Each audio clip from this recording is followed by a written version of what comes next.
What if I told you that Diddy himself admitted that he put $1 million hit on Tupac's head, and I got the proof to show you? After a concert in Anaheim, Keefe D claims that he attended a party with Puffy. He said he'd give us anything for them dudes there. He said it in front of all the people. I couldn't believe it. Who brought up the amount of $1 million?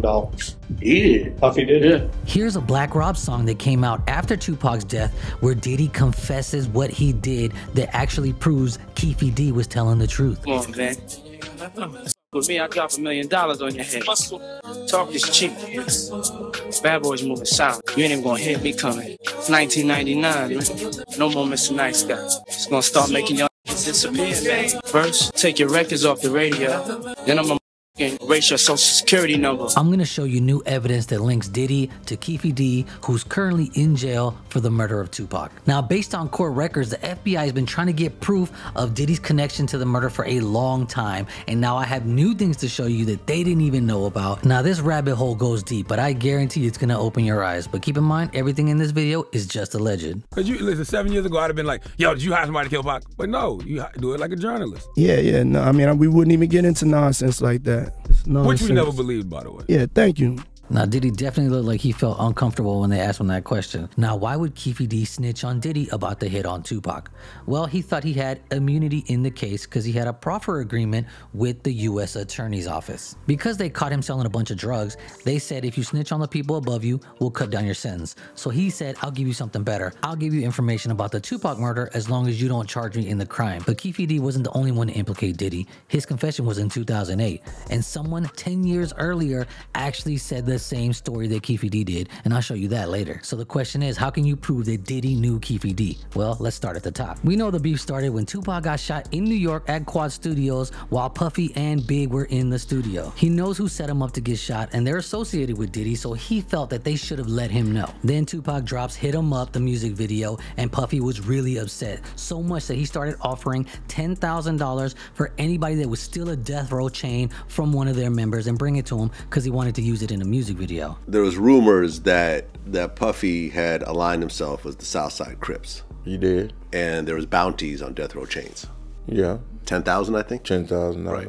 We heard about the death row chain. Someone put out a bounty on it. We didn't know how much, but we heard there was a bounty on the chain. That there was an offer of $10,000 to get one of these death row medallions. They snatched the chain away from him because Puff Daddy and them, they had put a bounty on the chain. So we used to give away these little bitty ass death row chains to the mothers and the kids, whatever. 2 of them were snatched. Off of 2 mothers. Yeah. Now what happens next took the beef up to another level with one of Suge Knight's homeboys losing his life. And it's an insane story which required Diddy to have protection at all times. Just like we need protection at all times in this day and age from people stealing your information online. That's why Aura is sponsoring today's video, and they got you covered. Recently, a company that does background checks got hacked by a group who stole hundreds of millions of Americans' information. Hackers could be selling your information on the internet, but in this case, the group is actually giving away the information for free about people, which is even worse. My friend's credit got ruined when he found out someone stole his identity and bought a house and a car in another state in his name. If you aren't taking identity theft serious before,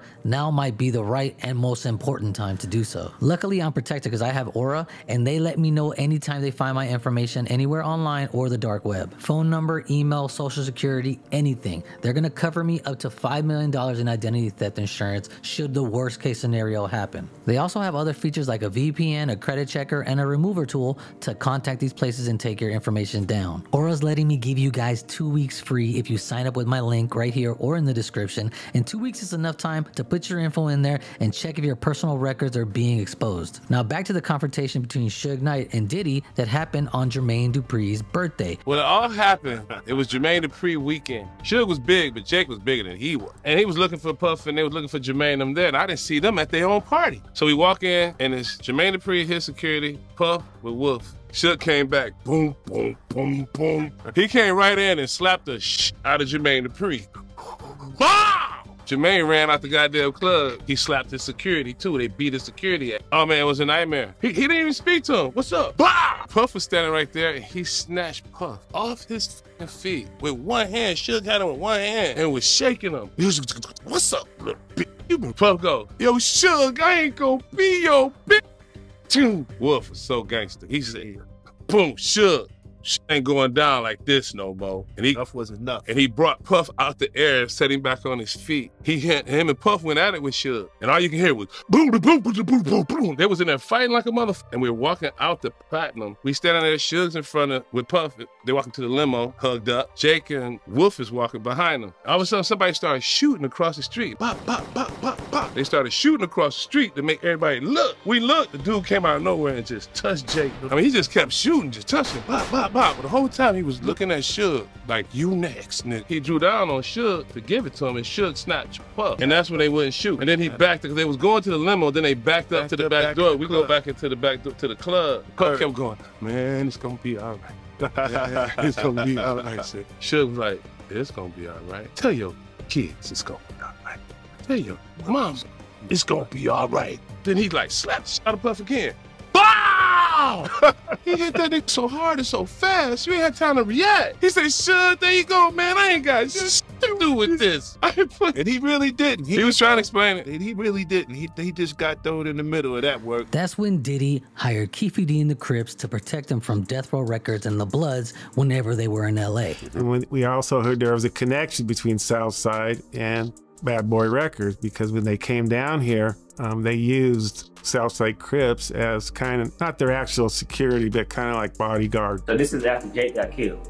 You know, he was on point. He was worried about something happening. Yeah. Suge had mouthed off about a bunch of different stuff, so he was scared. He was scared to death, yeah. Now, Diddy allegedly knows Keefe D since 1994 because he used Keefe D's car in a music video he was in with Usher when Usher was just 14 years old. Eric Von Zip is the one who hooked up Diddy with Keefe D. He's no longer with us, and he was the only link that tied Diddy to the Crips who got rid of Tupac. Did Eric Von Zip ever tell you that he knew Keefe? Or have you ever seen the two of them together? We all been together. Have you ever seen Eric Von Zip and Puffy together? They used to hang together all the time. All the time. Yeah. You could say Zip operated a profitable pharmaceutical business for almost 10 years with the Southside Crips. Zip and Diddy were tight, and he was even godfather to Biggie's kid. And it's said that he's the one who gave Keefe D the Glock that they used to take out Tupac. Zip offers Keefe D the .40 caliber Glock that he has stashed in his Mercedes out in the parking lot. Backing up Keefe's story, we had a cooperating witness who was present at the MGM that night after Orlando Anderson was beat down. The witness also confirms that he overheard Zip say, "We have artillery out here," meaning guns. So then the question is, where's the $1 million that Diddy paid? When Pac got murdered, I don't know how much time had elapsed, but me and my man was sitting on the block on 112th Street. Zip had came around in the new, I don't know if it was the Aston Martin, I don't know if it was the Rolls, and that's when he showed us a check for $1 million and said he got it from Black Ground Records, Barry Hankerson and Jimmy Henchman. Showed us the check, put it right. I said, $1 million?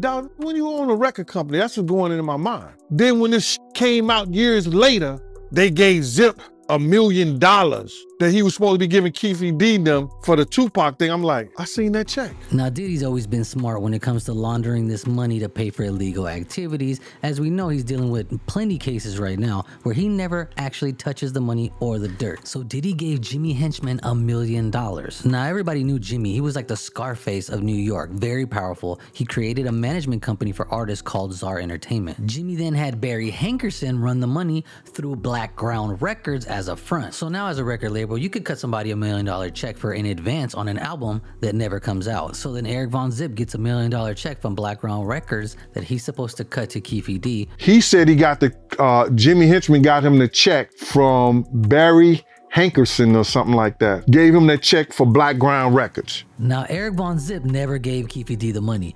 He kept it. He kept a lot of people's money. He was known kind of like for finessing people sometimes. And right here, TK Kirkland, who happened to be his roommate, kind of confirms that he did get the money, but he never gave it to Keefe D. The story was that Puffy gave Zip money for the whole Tupac situation to give to Keefe D, but you said that he kept it. Right, but thank God he never gave him the money. If he gave the money, Puffy would be in prison now, a murder for hire. I'd heard he bought a nightclub. Right, he did. He did buy a nightclub.